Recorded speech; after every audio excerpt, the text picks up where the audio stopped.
Hi, welcome back to another video. So we're gonna be reacting to Steam's new hardware. Uh, this is like some freaking like Xbox-ish. It's not Xbox. I'm gonna be honest. This is like a gaming console. The Xbox, I don't even know. It looks like an Xbox This One is X. Steam Deck. Steam Deck is our powerful, But let's see portable, though. handheld gaming PC I wanna get that one of lets you these. take your Steam library with you anywhere. We're pretty proud of it. People who own Steam Decks have been playing everywhere, I wanna and we play this couldn't so be happier bad, with the bro. response we've heard from all of you. We're excited to talk about the future of Steam Deck, but not today, because this isn't a video about the future of Steam Deck. Oh, This is a video about the future of Steam hardware. Today, okay. Talk we're to me. announcing 3 new members of the Steam hardware lineup. All connect you with powerful PC gaming. All are optimized for gaming with Steam, and all are shipping in early 2026. Hold up. Let's start with Okay, you this got me one. locked in now. 2026. So like, what day is it today? November 18. 2 more months. Bet. 2 more months and it's gonna come This out. is the new Steam controller. The new Steam controller puts all of your Steam games at your fingertips, so you can play wherever and however you want. I don't Just know, like man. with Steam Deck, we want you to It be looks able kinda to play goofy. any Wait, game that's with an your Steam Xbox. controller, even games never built with a controller in mind. It has all Bro, I ain't gonna lie, bro. I tried Balatro. I just can't get into it, bro. the I great don't know features why. from Steam Deck, like trackpads, gyro, and back buttons, all in a comfortable form factor. Wait, isn't Gyro? Am I tripping? Its next generation magnetic thumbsticks let you play Oh, so there's no stick drifts. Like hollows, whatever the freaking name is. Okay, now you got me with hooked. improved It responsiveness look, and longevity. the controller looks like an Xbox type of controller, but you got me hooked. We've You put got me. capacitive touch sensors on the thumbsticks and Doesn't that look like an Xbox controller, now on the bro? back of the controller too, so you can enable precision gyro aiming with the touch of your thumb or your Bro, I never pinky got that precisioning gyro aiming, bro. I never got if you're that. feeling fancy. I guess I don't play Play shooters, I for guess. I don't know. way too long with a rechargeable lithium-ion battery that allows for over 35 hours of playtime. Okay. With Steam 35 controller, hours, great. we want to make charging and wireless pairing something that's actually easy. That's why we created the Puck. The Puck Bro, I wonder how this guy right here got into this ad and got to play Steam. How do you do that? I want to get into that, bro. Like, how do you get into be into a trailer of a hardware or like a gaming console? Like, how the hell do you and do that, wireless bro? pairing something that's actually easy. That's why we created the Puck. The Puck is a combination wireless adapter and magnetic Ooh, charger, okay, including that is the first like thing I don't like about this, cause yeah, yeah, it's like good, cause like it's gonna charge your controller, you're gonna last forever and everything, right? And it's gonna be specifically for this controller. But what if like it breaks? What if something happens to it? It's not like, wait, is it a USB-C? included with every Steam controller. Snap it on to charge. Once you're charged up, Maybe it is a USB-C and I'm just tripping. I'm just talking about nothing, basically. snap Maybe it's like a USB-C and you connect it to like a magnet or something. Connect it right and put the controller and you good. Maybe it's like that.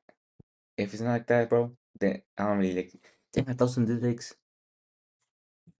But I don't know. Let's go. Maybe I'm just tripping. it off again. You can play over Bluetooth or a That's wired hard. connection That's too. hard. That's hard. I The new said Steam that's controller hard. works with any device running Steam or Steam Link, whether it's a PC, Mac, handheld, smartphone, Steam Deck, Dang. or the new Steam machine. I mean, Oh, this is the new Steam machine. bro, they did not just do that, bro. They not just, they were not just like, oh yeah, also we got this too. Like they just did that in front of us, bro. Valve, buying that, bro. Valve got it, bro. They got it. They are for the people, bro. They might be for the people. Steam Machine Hopefully. is a powerful gaming PC. Hold up. Hold up, hold up, hold up, hold up. Y'all saw that? Y'all saw that? That looks like an Xbox Series X, but just cut halfway, if that makes sense. But y'all saw the freaking. Hold Steam up. Oh. Machine is a So there's so far they only showed like a wood style of this console. What else? It was like a red too.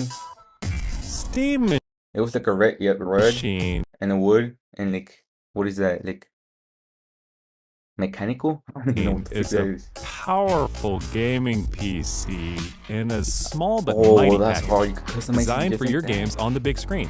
It's That's quiet too, hard. which is It's crazy quiet. since it's 6 times more powerful than a Steam Deck. Steam Deck is Powered by a crazy. discrete, semi-custom AMD GPU, enabling 4K gaming at 60 frames 4K, per 60 second with FPS. FSR. Steam Machine runs SteamOS, made for a bigger screen. Bro, they know what they're doing with that, bro. They know what they're doing with that, bro. Cause they know Mario Kart, bro. Bro, they know. Oh my god, bro. Steam, bro, Built for bro. gaming in your living room, your office, or Cause that wherever you game's like play, compared to with the Mario rest of your Kart. PC accessories. That's hard. Steam Machine borrows some great features from Steam Deck, like Okay, so fastest spin slash resume. Isn't that like the Xbox? Doesn't Xbox Series X have that? Or am I tripping? That's that one. That's cool. Seamless updates. That's I'm gonna. Should I buy this instead of like a gaming PC? Cause I ain't gonna lie, bro. I don't like PC like that, bro. Like I'm a gamer, bro. Like I'm more into console gaming than like PC gaming or whatever. I ain't gonna lie, bro. This might be. I might get this. Cause I want a PC. Cause I want streaming everything, right? But I also don't want to freaking like be updating my drives or be, you know what I'm saying, to play with, like a freaking $3 video game. I have to update my drives every day. I have to check blah blah blah. I don't even know. And I have to build it too. Because people say that if you buy like a pre-built PC, it's gonna suck. It's gonna like die or whatever in like a couple of years or whatever. I don't know. But this is, bro. This is my game into PC, bro. Steam. They got me in a chokehold, bro. They got me into a chokehold. Not gonna lie. Seamless updates, bro. So that means they're gonna update it without me doing anything. That's alright. Notifications, that's fire. Steam input. Okay. lightning fast sleep and wake, an SD card slot to easily Steam Store, Cloud Sage, Friendless, Steam Chat. expand your storage, Bro, and bring some new tricks of its own, like a customizable LED strip, which can show different system functionalities, or your own light show. Steam Machine is a PC, so run whatever software you want, and it works with all yeah, bro, they got me. I'm wish listing right now. I'm wish listing this right now. Is there a way I could wish list this right now? This is my number one priority to get a Steam machine. Oh my god. Oh my god. That's so freaking hard. And I ain't gonna lie, bro. This is my freaking library of Steam. So I know y'all can see it, but it's Helldivers 2, which I didn't buy. It was free. It was like a gift from some random guy. I don't know how I got him to buy it for me, but it was just a gift basically. I got Elion, which is a free game. Apex free game. Red Room free game. FNAF Ultimate Custom Night, I think it was a free game or something, or I don't know. Or I got it for like $3 or something. Display a free game, and Left 4 Dead 1 and 2, which is like $4 or $5. I forgot. And that's my whole library. With this, I ain't gonna lie. I'm gonna have to leave my PlayStation alone, bro. I'm gonna have to leave my PlayStation alone, bro. And stop buying games from here, bro. Cause I ain't gonna lie, bro. Everybody with digital games on the PS5, they go away someday. They might go away someday, bro. So, and Steam, I don't really like the PlayStation refund policy, bro. It's so dumb. Like, what do you mean if I download it, I can't refund it? That's so dumb. Maybe maybe it got like a glitch or something. Maybe something happened. Maybe it's a scam. Like, you feel me? That's why I don't like the PlayStation policy, bro. The refund policy. But the Steam one though, you could play it like 2 hours or something, and you can still refund it at the end of the day. It's like a mini demo, if that makes sense. That's hard. That's hard. I might move to Steam, bro. I wanna be a Steam fiend. I'm gonna get Steam Day too, bro. I wanna get, bro. I got a freaking Switch, right? Look, Nintendo Switch is the OLED edition. Is the Zelda OLED edition. As you can see, I got Pokemon. Literally most of the games I have. Pokemon, Xenoblade, Zelda. I recently just bought a bunch of games. Um, I had the freaking Switch for like at least a year, I think, and never used it for a year because I didn't have no games. So there was like no point for me to buy this freaking Switch. But recently I bought all of Pokemon except like the premium Diamond and Shining Pearl, all those type of games. But with like the recent like top 5 Pokemon games, Xenoblade and all that, and I'll be addicted to my Switch, right? But I ain't gonna lie, bro. If I get a freaking Steam Deck, bro, if I get a Steam machine, bro, it's over with. I might have to put down PlayStation. I might. All your favorite desktop and gaming accessories. Steam Machine is designed to work hand in hand with the Steam controller with the low latency. Like, does that mean it could run OBS natively? Like I used to just download it? Wireless connectivity of the Steam controller puck built right in. And it's great for streaming your games to your phone, tablet, laptop, Steam Deck, or Steam Frame. Oh, yep. This is Steam Frame. Bro, why are you doing that, bro? They know what they're doing. Steam Frame is Valve's next generation VR hardware. Bro, how do these people do this, bro? I want to do that. How do they get their hands into it, bro? How do you become like a video game? I guess you gotta be like a video game tester. They gotta sign up in the website or Stream something. all your Steam games, VR But and how non the background am I getting to that though? VR alike, in this comfortable, lightweight, wireless VR headset. Steam Frame uses camera-based tracking, so getting into your games is as easy as slipping on the headset. Bro. That's at least like $1,000, bro. $1,500. That's my price right there. For a Steam machine, it's gonna be $800. No, $750 for a Steam machine. Included with the headset are designed with all the inputs you need for your VR titles, like motion controls and capacitive tracking for all your fingers, as well as a split gamepad layout to work with your whole Steam library. They even feature the same magnetic thumbsticks as Steam controller for responsiveness and longevity. Steam Frame also pairs seamlessly with the new Steam controller, a great companion for playing non-VR games in the headset. To make sure how did they record that though? your streaming is smooth and stable no matter what, Steam Frame includes a wireless adapter that lets you stream your games from your PC to your headset over a fast and dedicated Wi-Fi 6 connection. And the game is streamed to I might actually use a VR now, bro. your frame optimized for VR, using new technology that allows for the highest resolution streaming exactly where your eyes are looking. And Steam Frame is a PC, running Steam OS. In addition to streaming, you can install and play a bunch of VR and non-VR games right in the headset without a host PC. You can also expand your onboard storage to fit even more games with a micro SD card. Steam controller, Steam machine, and Steam Frame. All built with the same DNA as Steam Deck. All powered by Steam, work together, and can be used however you'd like with whatever peripherals and accessories you choose. Everything you see here is the culmination of what we've learned from our previous hardware experience and what we've wanted ourselves as gamers. Powerful PC gaming in an open ecosystem, giving you more ways to enjoy the games you love and discover new ones. Steam Controller, Steam Machine, and Steam Frame are all shipping in early 2026. Learn more at steampowered.com/hardware.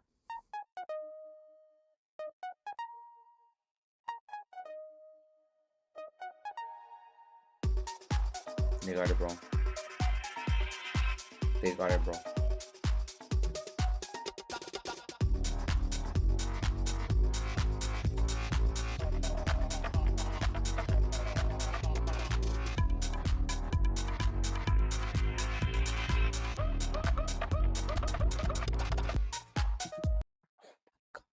Bro, Steam got it, bro. I got another video right here from Linus to Valve dropped 3 absolute bombs today. The Steam Frame standalone VR headset, that's going to have to be a separate video. But this one focusing on the new Steam Machine, and yes, the wait is finally over, the 2026 edition Steam controller.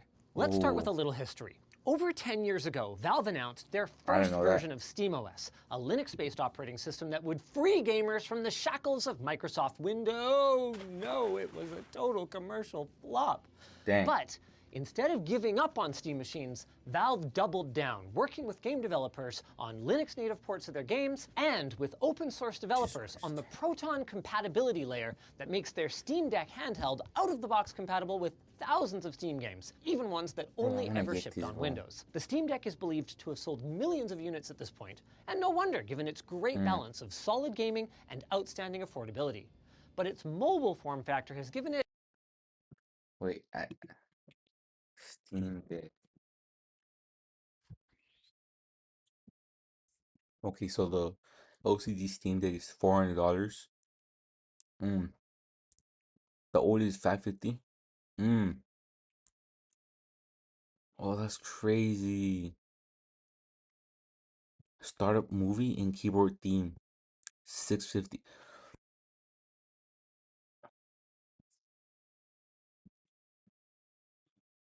And a docking station for $80. Bro, they got it, bro. It certain limitations and left gamers hungry for something more substantial. And well, here it is. I'm calling it the Lunchbox. Has given it solid gaming and outstanding affordability. Oh, But its mobile form factor has given it certain limitations and left. so this is like the limitations in loud fan noise. It smells. It smells. Limited battery. Low power profile equals less power in games. So 3 to 12 hours. Dang. Dang. Oh, I didn't even peep that. Left gamers hungry for something more substantial. And well, here it is. I'm calling it the Lunchbox. 1, because it's substantial, like lunch. 2, because it's cube-shaped, like a box. And 3, because I think this thing is going to eat Xbox's lunch. Okay, that last one was a bit of a reach. I mean, bro, like, what? Like Xbox is not. So they're cooked, bro. They've been atypically open about the new Steam machine, giving us direct access to the engineering folks who worked on these devices. The only thing I didn't have today was time, so we're going to get through this as fast as we can. At the heart of the Steam machine is a 6-core AMD Zen 4-based CPU that turbos up to 4.8 gigahertz. What the hell does that even mean? Okay, no ray tracing. Brian, bro. I don't know what With 16 gigs of RAM and an 8 gig GPU that they compared to a 7600 XT-ish. But they were also quick to point out that it might not be apples to apples thanks to their custom software stack and power tuning. Basically, the goal was that pretty much anything on Steam should run at 4K 60 FPS if you're willing to turn down the details and use a little bit of FSR upscaling. And we saw that on display with Cyberpunk running in the demo room at these settings. Valve says to expect about 6 times the performance of the Steam Deck. Now, I was a little surprised to not see an SoC with shared memory, but apparently the decision to go for discrete CPU and GPU came down to balancing cost, power, size, and performance, and also they just didn't feel like they needed to. And I guess Valve was right, because they nailed this thing. Compared to a more traditional ITX small form factor machine like the OG Steam machine reference design, you can see that it's a lot smaller. More on par with a highly integrated design like something like the Framework Desktop. Investment disclosure. Like the Framework Desktop, Valve allows customization of the front panel using these magnetic plates, and they're going to provide the CAD files so you can put whatever your heart desires on here. They even had a machine in the demo room with an e-ink display that was showing system vitals. Pretty darn cool. But unlike the Framework, it has a programmable RGB strip in the front that could be used to personalize your style or maybe show a progress bar while you switch your TV input and wait for your game to be downloaded. The sky's kind of the limit. The front of the device has a power button, micro SD slot, 2 USB 3 5 gigabit per second ports. Then the rest of the I/O is in the back, where you'll find 2 USB 2 Type A ports, a USB-C 10 gigabit per second port, no display port on there, that is worth noting, gigabit Ethernet, power in for the integrated power supply. Good gravy, this thing is compact, as well as an HDMI 2.0 and DisplayPort 1.4 port. It is worth noting that HDMI 2.0 port, they have tested it at HDMI 2.1 speeds, but there are a couple of features that are not implemented, so they can't call it HDMI 2.1. Also at the back, we have a large 120mm cooling fan that draws air from both the intake on the bottom that comes up through the power supply, as well as the large heatsink on the front. We're going to crack this thing fully open in a sec, but first I want to talk about the Steam controller. No, not that Steam controller, the new one, with the exact same name. Before you ask, yes, I made my case to Valve that this is unnecessarily confusing. No, they're not going to change it. The good news is Valve learned a lot from the first Steam controller, and this appears to be their most complete offering ever. To be fair, the original was really cool. I mean, it made non-controller games finally playable from the couch, thanks to their innovative haptic touchpad. They also unlocked novel input schemes, controller like swiping with momentum. But they also turned off with gesture control or like swiping with momentum. But they also turned off a lot of folks due to their deficiency of traditional joysticks. Well, that's solved now. The Steam controller is everything that is great about the controller on the Steam Deck, but usable when your Steam Deck is in docked mode, or with your Steam machine, or with any other PC, investment disclosure. On the surface, it offers up a conventional ABXY button layout with a PlayStation-style symmetric joystick design that will work seamlessly out of the box with basically any game. The trackpads have been repositioned to better accommodate the arm's natural position while holding a smaller device compared to the wider Steam Deck, and all of the usual Valve buttons are included. Yeah, it's kind of Steam button for opening the menu, their quick access button for bringing up the SteamOS overlay, 4 rear programmable buttons, the face buttons are satisfying with a nice amount of resistance, and the D-pad has been tuned from the Steam Deck for better feel. It feels okay to me, but I only got a couple minutes with it before Valve blew my mind. The joysticks are next generation TMR or tunneling magneto-resistant joysticks. I like that. I know what that is. Superior accuracy and durability even compared to Hall effect joysticks.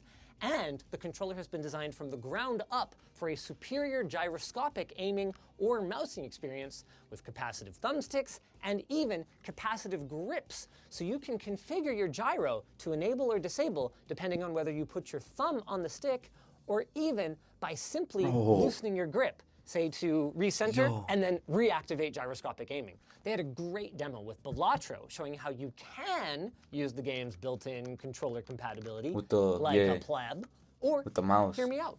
Trackpads with the right for movement and the left one split down the middle for left and right click. Or, hear me out again, gyro mouse using the face buttons for clicks. I mean, no one really uses gyro like that, I'm gonna be honest. Do people really use that? I don't use that at all, bro. I never bothered to even use that at all. Not that I can't, because I don't really have anything. I mean, does a PS5 controller have a gyro? Or am I tripping? I don't even know. But that's hard, bro. They got it, bro. And if you don't care about gyro aiming, these capacitive inputs are all remappable as well. In addition to the haptic texture-like feedback that you know and love from Valve's previous touchpads, the Steam controller has been upgraded with large rumble motors for better immersion and a large battery that they claim should be good for 35 hours in the most demanding applications, and even better if you don't need quite as much rumble. But I haven't even talked about the best part. If you've ever gamed over Bluetooth, you know that it can be inconsistent at best. Valve's solution? The puck. Every Steam controller comes with a wireless dongle that clips magnetically to the Steam controller using a couple of nice, strong alignment magnets. And so I was right. It's not like it uses a proprietary 2.4 gigahertz wireless interface that Valve claims is good for about 8 milliseconds end-to-end latency and offers up superior resiliency when you're using multiple controllers. It allows 4 controllers per puck, so that's not as good as the Xbox dongle, which can do 8, but Valve has tested up to 4 pucks on a single system for a maximum of 16 players, meaning that you're probably going to run out of seats on your couch before you run out of controller compatibility. The last chef kiss on top is an IR emitter that's cozied up beside the power LED to help you find your controller when you're in VR. I love it. That's hard. Now let's get back to the Steam machine who got naked while we were busy. Oh, you. While Valve's goal was to build something that is zero hassle, I want to say it, bro. That was freaking white people humor right there, bro. Grab in game for the I ain't gonna lie. I want to be like that. Laser focused on a console-like experience with quick suspend and resume and modern standby so that your games are already updated when you sit down to play. Right. They also fully acknowledge that there are folks out there, guilty, who are tinkerers, and they've come up with an ingenious design for this thing that allows it to cater to both audiences. In advance, no, you're not going to be swapping out the BGA soldered processors.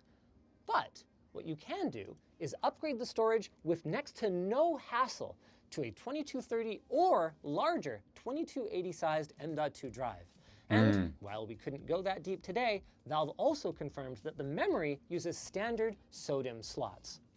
Finally, while Valve hasn't actually told iFixit that this product is coming yet, they did say that they're hoping to continue their partnership that they've had on the Steam Deck, making replacement parts available for end users. Awesome. I bet. Since we're in here, by the way, there are some really cool details that I'd love to highlight.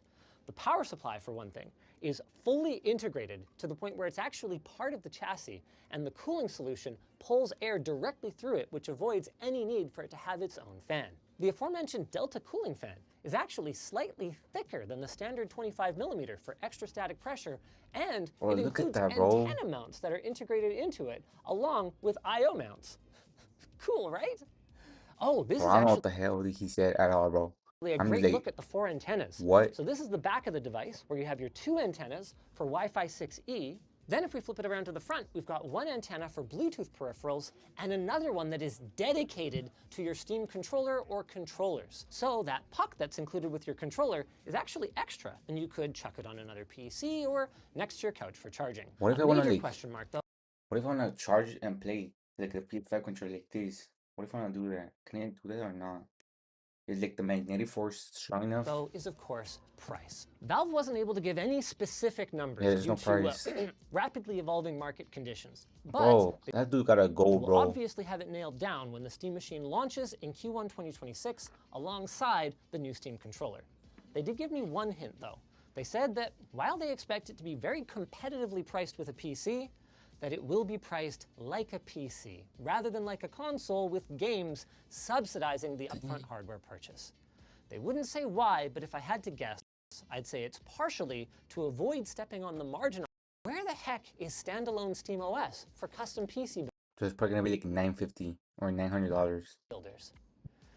Well, we aren't going to get a formal SteamOS release for BYO hardware configurations anytime soon, but Valve has expanded the list of supported third-party devices, and they have supported installing the Steam Deck recovery image on AMD CPU and GPU systems for some time, and recently updated it to support their latest Zen 5 and RDNA 4 architecture processors. I don't know what the hell he's talking nothing about. prevents you from building your own Steam machine and installing the software for free, though you will miss out on some things. HDMI CEC control, for instance, required Valve to build a custom motherboard in order to have your computer turn on alongside your AV receiver. And to get that on a BYO PC would require some serious cooperation between hardware makers that I don't know if we should hold our breath for. But the bulk of the experience should work pretty much out of the box. We may even get a release that supports a broader range of hardware in the future. But the vibe I'm picking up on around here is that it really depends on better support for Intel and especially NVIDIA GPUs. I tried to get through everything, but I only had about 4 hours to get briefed on everything, write, and film, so my apologies. Now, assuming that one's up yet, go check out the video on the... That's hard. That's hard.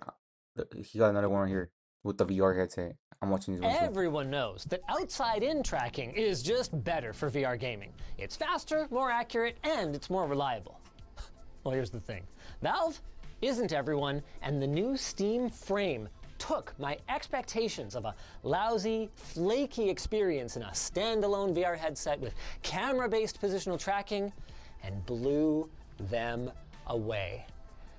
In 2 words or less, this thing is impossibly good. And, maybe more importantly, impossibly versatile. They managed to make it lighter, more comfortable, and higher fidelity than the OG Index for PC VR gaming. They managed to bolt an ARM-based computer to it that runs mobile VR games and applications. You can even just sideload an Android APK. And the whole thing runs freaking SteamOS with a new element to their Proton compatibility layer called FEX that allows you to play desktop VR games. I'm talking x86 Windows VR games on your ARM Linux VR headset. I would mic drop this, but I think I'd get in trouble. The last part I wouldn't believe if I didn't experience it for myself, but they did all of this with latency that is indistinguishable from the best VR experiences that I've had. Frame is a fundamental shift for Valve. Rather than being an accessory for your gaming PC, it's meant to be a standalone device that can also be enjoyed alongside your PC using wireless streaming for VR, which sounds horrible, but somehow it's not. Let's take a closer look at the hardware. Then we can talk about how they did it. The headset that I'm holding is actually made up of multiple components. The core module contains the actual computer and weighs under 190 grams. Then next is an audio module that can be detached with 3 clips under the foam gasket. Then there's the head strap and a battery pack that is cleverly positioned at the back to help counterbalance the device, improving comfort, and also to make it a little bit easier to cable manage if you wanted to have an external battery pack.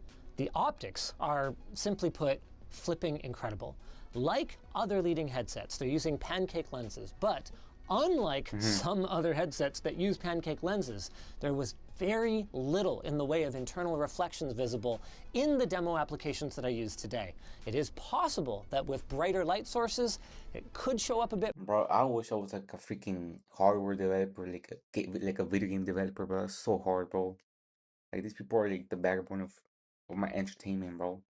A bit more, but that's going to be crazy. something that I'll have to save for the full review. Bro, this is why I want to be rich, bro. Like for real, bro. Like I could just, you know what I'm saying? Just buy everything I want, bro. I'll What buy I everything can tell you gaming, is bro. that under each lens is a electronic 2160 related. by 2160 LCD display that's capable of anywhere from 72 hertz, presumably for power saving, up to 120 hertz 120? with a 144 hertz experimental mode, just like we had LCD? on the Valve Ooh. Index. As for why Valve decided to use LCD I was gonna rather say than that. OLED, it basically came down to the light losses due to the pancake lenses. Ooh, since I'm pointing at them, on the Okay, inside of each lens, So I guess it didn't you work could with the even see OLED. them if you went cross-eyed enough, is an eye tracker that's obviously going to be great for social VR experiences, but perhaps more importantly, enables Valve to do what they call foveated streaming, which I'm going to have to explain later because it gets a little in the weeds. First, let's take a look at the controllers. Valve fully acknowledges that these are very similar to other designs in the market, but they wanted something that was both great for VR and also great for your non-VR applications if you just want to use your headset as a giant virtual display. And I wanna do still that, bro. managed to add some Valve touches to them, putting capacitive sensing on all input surfaces, finger tracking, just like the Knuckles controllers from the Valve Index. They have two-stage actuating triggers, two-stage actuating grips, which unlocks a ton of control customization. They use the same magnetic thumbstick as the new Steam controller for better reliability and a very small dead zone. And they each have their own independent gyros that can be rebound for aiming or whatever you want. I can't tell if they were being suggestive there, given the popularity of certain VR applications, but I can't say for sure that they weren't. Both controllers have an integrated IMU to track positional data and 18 infrared LEDs that can be tracked by the 4 high field of view cameras that are integrated into the frame's core module. These were strategically positioned so that even if you were, say for example, drawing an arrow from a quiver, it should be able to maintain tracking. Now, I didn't get a chance to try that, nor did I get to fire up Beat Saber, my favorite application for evaluating controller tracking under extreme conditions. But from just shaking them around in the menu, they seem to track extremely well. Valve is claiming about 40 hours of battery life off of a single AA, and this battery compartment is a perfect transition into the customizability that's on display with this headset. They're going to have an optional accessory kit that includes knuckle straps for the controller, as well as a second head strap with a top Velcro piece if you like a bit of additional support. I personally liked it better, but I also didn't feel like it was necessary like it is on the much heavier Apple Vision Pro. There's a lot more to customize on the frame itself, too. It includes a spacer gasket for folks with long eyelashes and to improve compatibility with glasses, but Valve fully acknowledges that not everyone will want to use that because it does take away a little bit from their claimed about 110-degree field of view. So they are working on prescription lenses for the headset itself. We even saw a box of them, but there's no specific timeline on that. IPD adjustments are handled with a little knob on the top that spins a cog on the core module, and this is really cool. Right between the goggles at the bottom here is an expansion port that allows up to 2.5 gigabit MIPI cameras, or a single camera with a PCIe Gen 4 by 1 slot, allowing all kinds of possibilities. You're seeing a bunch of like random stuff. I really don't understand what you're saying. For additional accessories, like if you wanted color cameras, for instance. The built-in ones are only monochromatic. Or if you wanted, I don't know, a smell sensor. The sky's the limit. Since we're on the subject of the cameras, Valve says that they will work for inside-out tracking even in pitch darkness thanks to IR emitters that are built into the headset itself, and you can expect tracking performance on the order of about 200 to 250 updates per second, which is about on par with the Valve Index. Not something that I expected. Now that I've had a chance to gather my thoughts and eat some crappy airport food, let's talk about how Valve is delivering a PC VR-like experience wirelessly when big names like Apple and Meta have tried and never really succeeded. It starts with the least interesting looking part, this 6 gigahertz Wi-Fi dongle. Valve built the headset with 2 radios and 2 antennas for Wi-Fi, Right. along with a 3rd dedicated antenna for your controllers or your Bluetooth peripherals. One of those Wi-Fi antennas handles 5 gigahertz for your game downloads, your multiplayer data, your voice chat, etc. The other one connects to a very high-end home router, or more likely, Valve's dongle using the so far mostly unused 6 gigahertz band. This is a perfect use case for 6 gigahertz, Wow. since it lacks the wall penetration that you might want for home Wi-Fi, but it excels at avoiding 2.4 and 5 gigahertz channel congestion while pushing huge amounts of bandwidth. With that said, while What the the hell does that theoretical mean? maximum is right up there with wired connections, in the real world it falls well short of that. So what's the secret? Foveated streaming. Huh? Seeing this in action blew my flipping mind. Bro, Basically, you gotta be better in like explaining what are these terms he's saying, bro. the idea But at the same time, this guy is like for tech nerds and all that. behind So, it is similar to foveated rendering, where the headset tracks your eyes and tells your GPU, hey, only render the area of focus at full fidelity and save your resources on the rest of the scene. my bad, bro. It's a technique that's been Okay, used so he's to actually great effect explaining- on the handful of PSVR 2 titles that exist, but has been Right. largely untapped on the PC side, largely because it depends on game developers to implement it. And also, most headsets don't have built-in eye tracking, so why would they bother? Foveated streaming then. Again, same idea. But can we like Focus see your some gameplay resources though? wherever the eyes are looking. Except in this case, it's not the GPU saving on rendering resources, it's the video encoding stream saving on bitrate. So you get crystal clear, high bitrate encoding, exactly Bro, where I hate bitrate, bro. Like, why does it exist, bro? Like, please, like, I need to know why bitrate exists, bro. It's like one of the worst things I ever freaking had to encounter. your eyes are I have looking, one of the worst and then bitrates a ever. little bit blurry everywhere else. At least in theory. In practice, it reacted so fast that no matter how quickly I tried to move my eyes, I wasn't able to catch it. But I also don't feel too bad about that. Valve put on an incredible demo for me in Half-Life Alyx, where they highlighted the maximum fidelity window as I was looking around. And even though they say it's only about 10% of the total video stream, it ends up being a pretty large window. Wild. As for the encoding latency, well, thanks to some clever parallelization of the encoding, you can expect anywhere from 1 to 2 milliseconds of extra latency on a modern GPU, and 4 to 5 for a slightly older but still VR-capable one. Not enough to notice or to contribute to significant motion sickness. And it keeps getting better. I managed to get almost 50 feet away from the dongle without a noticeable difference in 50 the feet? experience. Now, granted, this is still line of sight, but it's a lot further than I can get with a tether. Now, I did bring up the possibility of more than one Man, to be honest, who really goes that far away though in the VR? Like most VR games don't really got you like going far away. You feel me? one From of what these I've seen, I devices never tried causing one though, interference so. with each other. And Valve said that while they have operated multiple headsets concurrently in the same space, they haven't explored more demanding use cases like packed VR cafes. Bro, I wanna be like I'm gonna sign up. I'm gonna see how to do that. Like how to be like a Steam Moving tester. on to audio. The built-in solution That is is fun. both incredibly impressive and also a little disappointing. I'm impressed by the audio quality. Right. They apparently had to use opposing drivers to cancel out the vibrations to make sure that the inside-out tracking wouldn't get messed up, and they sound fantastic. As for the Those are mic, disappointing. I didn't get a chance to test it, but Valve assured me that the mics should carry on the Index's incredible reputation for stellar microphone performance. I'm disappointed because I literally had the engineer who worked on the Index and this new headset in the room with me, and when I asked her for a gaming headset with all this same audio black magic, she just shrugged. So, sorry y'all, I tried. In all seriousness, Bruh. the speakers don't fire directly into your ears, so there is a bit Maybe did you just they haven't done more it or sound something. bleed than with the Index, but it doesn't seem like a game breaker, depending on what you're watching and who's around. The last couple of experiences I want to talk about are a huge deal whether you plan to use them or not. The first is Thex, an open source project that Valve has been contributing, and this is a quote, quite heavily to. It's a translation layer that allowed me to experience a completely standard Windows x86 game, Hades 2 in this case, running directly on the hardware on the frame. I'm talking x86 code designed to run on Windows, running on a Snapdragon 8650 running Linux. Holy freaking mind blown. They're planning a compatibility list a la Great on Deck for the future.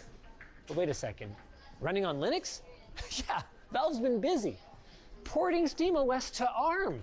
How did they drop so much news on one day? The frame does everything that you know and love about SteamOS, like fast suspend and resume and performance overlays, except on your VR headset directly. And as I mentioned briefly in the intro, if you blinked, you might have missed it. With this new ARM processor comes the ability to, supposedly, run Android APKs by directly sideloading them onto the Steam frame. That's why, like, and given how many VR I love when these hardwares like be letting us sideload stuff. Experiences are designed to run on mobile devices, this is a colossal win. And with Valve's commitment to putting micro SD card slots on all their devices, it can't be too hard to install. Now, there are still some areas where the frame doesn't seem to be industry leading. The light seal isn't perfect, especially if you compare it to the Beyond 2 with its custom 3D printed gasket. The pass-through cameras, they're just monochromes, so don't expect to be wearing your frame out and about like people did with the Apple Vision Pro for the first week or so. From my very brief and admittedly not side-by-side experience, it's also not so I guess it's not gonna look that good looking in the light, clarity, in the sunlight. nor highest dynamic range display I've ever seen, and it's not as light or compact as, say, the big screen Beyond 2. But it's the overall package that should have the entire rest of the industry stopping and going, how did Valve, who, as of 2021, supposedly had less than 350 employees, manage to outmaneuver monsters like Meta, who spent $17.7 billion on Reality Labs just last fiscal year? I would ask Gaben how it happened, but I'm pretty sure he's busy on his yacht. All I know is that I want... Yeah, bro, those people they should be wasting money, bro. They don't Whether even it's do for nothing. wireless PC gaming, native gaming on the road with minimal bulk in my bag, or even just relaxing on the couch watching movies on the big screen. What kind of sucker needs a big TV when this thing exists? So, with the frame clearly taking the place of the Index in Valve's lineup, what happens to all the users of the Index and, maybe more importantly, the third-party ecosystem that exists around its base stations and knuckles controllers? The short answer is the Index is EOL, but the long answer is Valve would love to see other players in the VR space approach them about continuing to support or even continuing to manufacture these devices. Whether that'll happen, I don't know, but at least Valve is open to the conversation. If you guys enjoyed this video... Bro, that's pretty interesting. But the thing is, this is like the first generation, bro. As the years go on, they're gonna update it, like the Steam Deck, all that. They're gonna make it better, bro. This is like the first steps, bro. I'm thinking like in 2050, bro, it's gonna be like top 10, top 5 of all time VRs. It's gonna be, I ain't gonna lie, bro. I think Valve is gonna be like the first you know that freaking movie called Ready Player One, bro? I feel like they're gonna be that type of company, if that makes sense. They're gonna be one of those people that make VR into like real world. You feel me? I actually like this. Anyways, goes up to Lions Tech Tips, bro. Bro, Steam Deck, Steam, Valve. Oh my god, bro. They got it, bro. I'm sold. I'm sold. I'm still gonna play on my PlayStation for sure. But bro, I might when the Steam machine drops or whatever, I might move over there. But I'm not gonna get it day one because like I'm not freaking rich, bro. I might get it on sale or something. I don't know. But I'll get it, I'll assure you. It's on my wish list for sure, bro. Anyways, be sure to like and sub, bro. It's a really informative video. I don't even know, bro. Freaking, it's hard. Steam got it, bro. It's over for everyone. It's over for everyone. All the